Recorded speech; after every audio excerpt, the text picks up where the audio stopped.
Hello guys, this is your friend Cindy, and in this video, we are going to talk about ArrayList. So how do we construct an array list? How do we use it in a very simple way? Alright, so first you need to create a new Java application. And in my case, I've already created one. So I'm just going to add a new package here. So it's ready to name it ArrayList PKJ, and we're going to add our new Java class here inside our new package. So new Java class, and then let's say ArrayList. Okay, and make it bigger. First thing first, we need to create a main class in order for our program to run itself. Alright, so to add, if you're using NetBeans, you can use the shortcut feature. So you can write P and then control space, and then you can use this first method here, and then you have the main method. After that, we're going to differentiate the difference between array and array list. So array, when we say array, we construct array and we put the maximum value or maximum amount of storage that we can store in array. And in array list, we do not specify the max value. So the purpose or the difference of array list is if we add a new value, it will expand its own storage. So that is the difference and the convenience of using array list. Okay, so how do we construct an array list? So first you need to write array and array list, and then it has to be followed by its variable name. So for example, let's say array list. So they are different in spelling, or in capital letters, sorry. They are same in spelling, but the capital letter matters, so it's different. And then new, well, we need to construct it a new array list. Alright, and then we can put a minimum value here, a minimum storage here, but you can just leave it as that. Alright, so it will give you an error because array list need to be imported. So you can import here. Alright, after that, we are going to add value.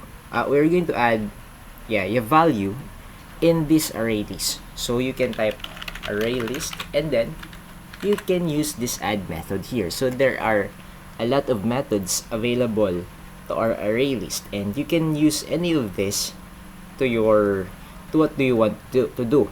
Right, so they have their own, or they have different things that they do. So in our case, we're going to add a new value, and we are going to use this add method here. It needs an object. It needs a it has a parameter object. Okay, so this basically means that we are going to add a value to our array list. So for example, let's add a string that says this is an array list. Okay, and then we want to get the value of this. So if we add this, it will going to be automatically index number 0. So let's add another value, add, and this one says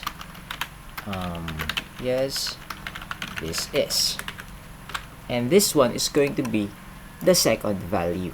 So first value, second value, but when it comes to indexing, it will going to be index 0 and index 1. Alright, save. Okay, now let's try to get the value of the second value that we have added here. So to get the value, we are going to system out it to know what is the value of the array list in that index, or in that specific index. Okay, so we are going to get the value of this array list, then we are going to use that variable array list that we're going to find here the get method. So you can type get, and then this is the first, or this is the one that we're going to use. It has a parameter of index, and then it returns an object.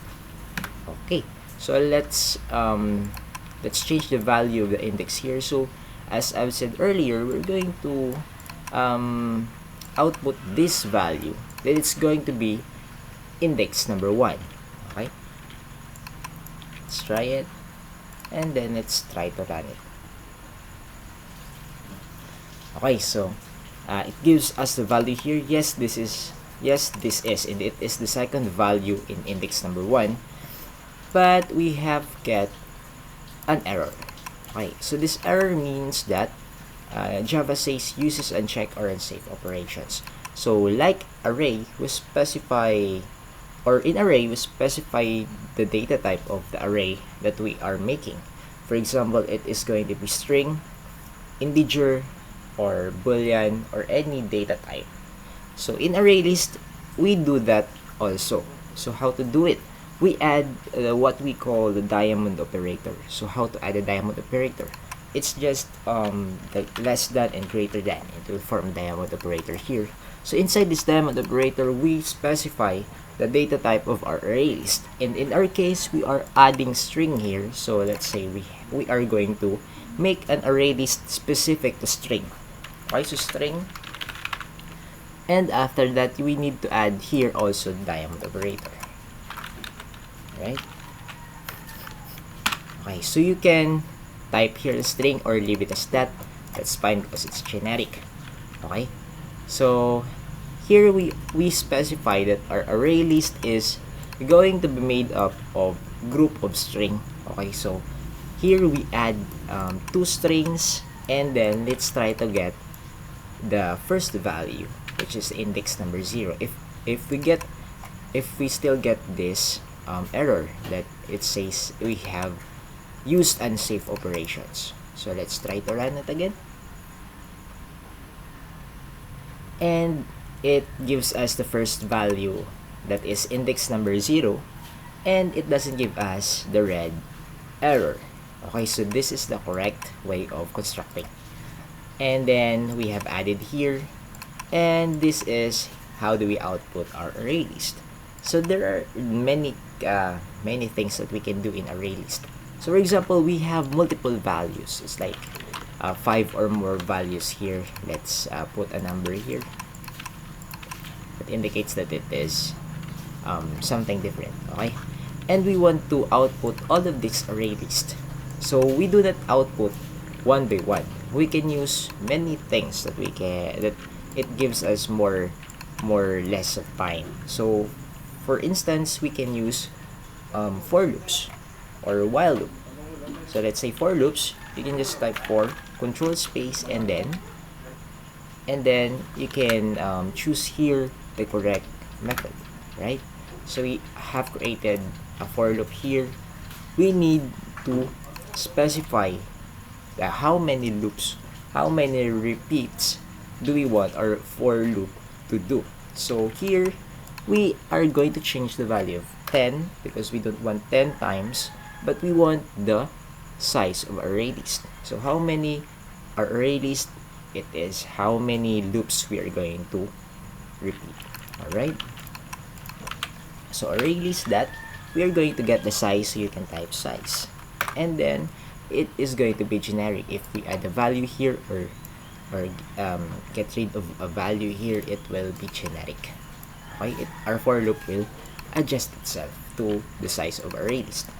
And then we can system out print line all of the value of array list. So array list that to get the value, we need to use the get method and specify the index. So in normal circumstances, we are specifying index, like we put 0, 1, 2, 3 and something. But if we would use for loop, we can pass the increment variable here, which is I, and it starts with 0, so it's perfect for indexing. So it starts from 0 and will increment itself. It's going to be 1, 2, 3, 4 and stop with 5. So it's going to be perfect. I would expect that it doesn't give us an error. And let's try to run. Alright, so it shows us the 5 value that we have added to our array list here. So that's it for the video. It's a very simple